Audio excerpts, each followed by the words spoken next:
Rainbow Family Life Stories by Jodey Bateman. Interviews with Rainbow Family of Living Light folks conducted between 1977 and 2008. Scanned in 2018. Jodey Bateman may be contacted on Facebook. 15.C.Scott, the community house in Tucson. Scott's life story is done from an interview with him at the Arizona Regional Gathering in March 1984. Community house where he worked is typical of many small groups associated with rainbow groups that form, disappear, and form again rapidly. Scott? I used to have some pretty good times. Even the bad times look good now. I was born in Williamsport, Pennsylvania in 1961. My father is a chemical engineer. My mother is a part-time manager of a Revco drugstore. I've got one younger brother and one younger sister. My grandfather was a minister, Presbyterian or Methodist. I never had no religion. I know there is somebody up there, but I don't know who you call him. My parents got divorced when I was 10. My stepfather is a 24-year veteran machinist. He's a UAW member. He's got a nice Harley-Davidson and a Japanese bullshit bike. I smoked pot first when I was 14. I dropped my first hit of acid when I was 15. We used to smoke PCP and have sword fights with crowbars. I got my wrist fractured. It was just fun, man. I graduated high school at 17 with a 92.8 average. I could have went to college, but I wanted to be on my own, and college ain't my idea of being on my own. The first summer after I got out of high school, I hung out in Williamsport, and then I split to Texas for 8 months. I kind of used Williamsport as my home base. Since I was about 17, I've supported a lot of women in my day. I hitched to Reno, Nevada, with this girl one time. I couldn't find a job at first. I'd go drinking Mad Dog with the migrant Indians along the Truckee River. I'd go home and the old lady would complain because I was drunk, and I'd give her a couple of joints and she'd shut up. Her father sent her a bus ticket home. I hitched back and stopped in Toledo. I made 5 porno flicks there, screwing for $1,000. I got back to PA. I went to my girlfriend's house. Her dad answered the door. He said, "What do you want?" I said, "I want to see my girlfriend." He said, "She ain't your girlfriend no more." She heard me talking, and she went down to see me, and I showed her my $1,000, and she stared at it and said, "How did you get it?" I said, "You don't want to know." When I was 19, I was a prospect for a bike club. There was a couple of brothers in it I knew from when we were knee-high. I lived with them for 5 months. We were partying, and we ran out of liquor, and they handed me a shotgun. They wanted me to rip off a liquor store as my initiation, and I said, "Look, I don't go to jail for myself, let alone somebody else." They respected me for my decision. I hung out with them for a couple of weeks after that, and then I got myself a job with CITE and my own place. I kept in touch with them.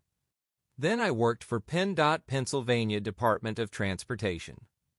I did the shit jobs that they couldn't pay nobody else $8 an hour to do. I was drinking and fighting a lot for lack of better interests. I had all that money and nothing to do with it. I got a job as a machinist in a Venetian blind factory. We got paid on Thursdays. We'd go after work to Sonny's Tavern. First, I started getting drunk on Thursdays. Then Thursdays and Fridays. Then Thursdays and Fridays and Saturdays. You had to wade through my room, it was so full of bottles. Then I started going to work drunk, and they fired me because they didn't want nobody running a machine drunk. Then I got in a detox unit voluntarily. I still drank, not as heavily. Off and on I'd be coming to Texas. After detox, I went to California to my brother-in-law in the Air Force. I was drinking still, but I was controlling it. They never had to carry me out of the Airmen's Club. Once I drank 23 screwdrivers and walked out $40 richer. These 2 guys bet me $20 each that I couldn't do it. I haven't drank much since I left California. I went back to Pennsylvania to get my bike. I was going to live in Texas for a while. Then my bike blew up on me and I'd give it away. I got a limited area of work. I'm a factory worker. In Texas, I can get a lot of jobs, but in Arizona, they ain't got no factories. So I was heading to Chandler, Arizona, where my uncle lives, and I got caught up in the community house trip in Tucson at the beginning of August 1983, age 22. I went to community house for a shower and something to eat. The next day, Daniel Fourwinds, who started community house, asked me if I wanted to plug into the house, and I said yes. I never intended to be here this long. March 1984. And now I've been there longer than anyone else by at least 4 months. I'm helping people get off the streets. I like helping people. I've been taking for so long and now I got a chance to give it back. I started working there. The first thing I did, I painted the trim on the house. I did a little bit of everything around the house, painting and carpentry and plumbing. I had one job with a rainbow brother in another house, digging out a crawl space 18 inches high under the kitchens. We're a non-profit organization, trying to become self-sufficient in a land of vipers. That's what Tucson is. For the past 2 months, we've been making a living out of collecting cardboard for recycling. Mostly we get jobs from the people we get the cardboard from. We get contributions and what we get on our cardboard route and a lot of dumpster diving. We pay $100 a month rent for the house, and another $100 for utilities, and another $300 for vehicles. We have a '59 Apache that we tear the shit out of on cardboard runs. At one time we had 27 people in 3 houses. Now we're down to 1 house and 9 or 10 people. Tucson is down on transience for sure. They want to have a misdemeanor farm for things like pissing in the street and jaywalking. It's on the ballot in April 1984. All it is a work farm. They don't want transients, and they're going to get rid of them one way or another. They're trying to close down the missions. My mom is my hardest critic, but Daniel Fourwinds is pretty hard on judging me. I heard about Rainbow from him. He said, "We're all going to this regional gathering at T.C., New Mexico, October 1983. That scene just blew me away, man. It was beautiful. Community house didn't have a kitchen there per se. I went to the regional gathering with Deborah. She's a naturopath from Tucson. She was always businesslike, and then when she went to the gathering she was like a little kid. It was a side of her I never seen before. We walked around holding hands, tripping out of our heads. I was dosed for 4 days straight on acid and mushrooms. Enlightenment is what it is. People actually do live this way, and it works. The only thing that got me was how cold it was at night and then how warm it would get in the day. Since the New Mexico regional gathering, we've had a lot of ins and outs at Community House. What it is turnover. We get some people and then they got their trips together and they move out. Community house is nice. We've got a concept and it works. If you work outside of the house, you've got to pay 25% for room and board.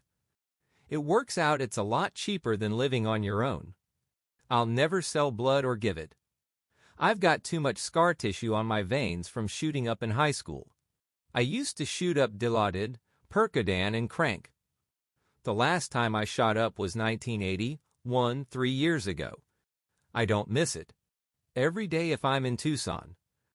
I work at least 4 hours in the food bank. The food bank is part of a national network. They distribute food to the various agencies like Travelers Aid and the Salvation Army. I work at the food bank for credit for the minimum wage, and we get salvage food for Community House at 5 cents a pound. I like working at the food bank because most of the people there are volunteers, really positive energy. Other people the court sends them there for community service for charges. There were 3 lady volunteers there once, the youngest was 64. The old ladies asked me, "How can you tell if the people you're helping at Community House are sincere or just consumers?" I said, "Well, the only professional street person we have is Skipper. He's hardcore, but he scams stuff for us. I'd say 90% of the people who come through Community House really want to get off the street. We have 5 volunteers who work with Community House who don't live there. We also have a part-time secretary. We have one lady who brings by bagels and cream cheese. It's a beautiful woman. Ever since I've been at Community House, I've been learning something new every day. I had a trip once at Community House. It was pretty good acid. I had a personality check with everybody at Community House.